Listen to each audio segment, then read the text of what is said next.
ಗುರು ನಮ್ಮ ಕಾಲೇಜಲ್ಲಿ ಅಂದ್ಕೂ ಹೆವಿ ಡ್ಯಾನ್ಸ್ಗಳು ಆಡ್ತಾ ಇದ್ರು. ನಮಸ್ಕಾರ ಗುರು, ನಾನು ನಿಮ್ಮ ಮನು ವ್ಲಾಗರ್. ಗುರು, ಇವತ್ತು ಬೆಳಗ್ಗೆನೆ ಬೇಗ ರೆಡಿಯಾಗಿ ಬಸ್ ಸ್ಟ್ಯಾಂಡ್ಗೆ ಬಂದೆ. ಬಸ್ ಸ್ಟ್ಯಾಂಡಿಂದ ಡೈರೆಕ್ಟ್ ಕಾಲೇಜ್ಗೆ ಹೋಗೋಣ ಅಂತ ಇಲ್ಲ ಬಂದರೆ ಇವನು ಏನು ಮಾಡ್ತಾನಂತ ನೋಡಿ. ನೋಡೋಕ್ಕೆ ಸ್ಮಾರ್ಟ್ ಆಗಿದೆಯಾ? ಹೇಳಿದ್ಯಾನೆ ನನಗೆ ಎಷ್ಟು ಚೀಪ್ ಅನಿಸ್ಬಿಡ್ತು ಅಂದ್ರೆ ನಿಮ್ಮ ಗುರು, ಅಲ್ಲಿ ಪ್ರಜ್ವಲ್ಗೆ ಸ್ವಲ್ಪ ಕೊಟ್ಲೆ ಕೊಟ್ಟಿದ್ದಾದ್ಮೇಲೆ ಕಾಲೇಜ್ ಮುಗಿಸ್ಕೊಂಡು ಸೀದಾ ಮನೆಗೆ ಬರೋಣ ಅಂತ ಈಚೆ ಬಂದು ಅಲ್ಲೇ ನಮ್ಮ ಫ್ರೆಂಡ್ ಇನ್ನೊಬ್ಬ ಬರ್ಬೇಕಂತ ವೆಯ್ಟ್ ಮಾಡ್ತಾ ಇದ್ದೋ ಅಷ್ಟರಲ್ಲೇ ನಮ್ಮ ಕ್ಯಾಂಪಸ್ನ ಒಂದು ಹಂಗೆ ವಿಡಿಯೋ ತಗೊಂಡ್ಬಿಟ್ಟೆ.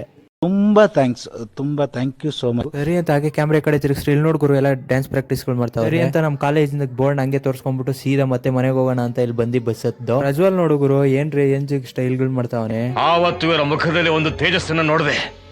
ಏನನ್ನು ಸಾಧಿಸಿರೋ ಸಂತೋಷ ಇವರ ಮುಖದಲ್ಲಿ ತೇಲಾಡ್ತಾ ಇರೋದನ್ನ ಗಮನಿಸಿದೆ. ಸರಿ ಅಂತ ಪ್ರಜ್ವಲ್ಗೂ ಒಂದು ಬಾಯ್ ಹೇಳಿ ಹಾಗೆ ಮನೆಗೆ ಕಳಿಸ್ದೆ. ಅದಾದ್ಮೇಲೆ ನಾನು ಕೂಡ ಮನೆಗೆ ಬಂದಿದ್ದಾದ್ಮೇಲೆ ಸ್ವಲ್ಪ ಊಟ ತಿನ್ಕೊಂಡೆ ಗುರು. ಅದಾದ್ಮೇಲೆ ಮತ್ತೆ ಅವನು ಫೋನ್ ಮಾಡ್ಬಿಟ್ಟು ಬಾ ಕಟಿಂಗ್ ಮಾಡ್ಸ್ಕೊಂಡ್ಬಿಡೋಣ ಅಂತ ಬಂದ್ರೆ ಇಲ್ಲಿ ನೋಡು ಗುರು, ಏನ್ ಟ್ರಾಫಿಕ್ ಆಗ್ಬಿಟ್ಟು ಗುರು. ಆ ಟ್ರಾಫಿಕ್ ಅಲ್ಲಿ ಪ್ರಜ್ವಲ್ ಕೂಡ ತಗೊಳಕೊಂಡ್ಬಿಟ್ಟ ಗುರು. ಆ ಟ್ರಾಫಿಕ್ ಅಲ್ಲಿ ಹಂಗೋ ಹಿಂಗೋ ಮಾಡಿ ಪ್ರಜ್ವಲ್ ಕೂಡ ತಪ್ಪಿಸಿದ. ಅವರು ಪಾನಿಪುರಿ ತಿನ್ಬೇಕಂದ್ರು ಸರಿ ತಿನ್ಕೊಳ್ರಿ ಅಂತ ಹೇಳ್ದೆ ಗುರು. ತಿನ್ಕೊಂಡ್ರೆ ಅವರು. ನನ್ಗಂತೂ ಇಲ್ಲೊಂದು ಡೌಟ್ ಬಂತು, ಇಲ್ಲಿ ಗುಂಡಿಲೇ ರೋಡ್ ಮಾಡೋರೆ, ರೋಡಲ್ಲೇ ಗುಂಡಿ ಐತಾ ಅಂತ ಗೊತ್ತಾಗಿ ಕಟಿಂಗ್ ಮಾಡ್ಸ್ಕೊಂಡ್ ಬರೋ ಅಷ್ಟರಲ್ಲೇ ಇಷ್ಟೊತ್ತಾಗಿತ್ತು.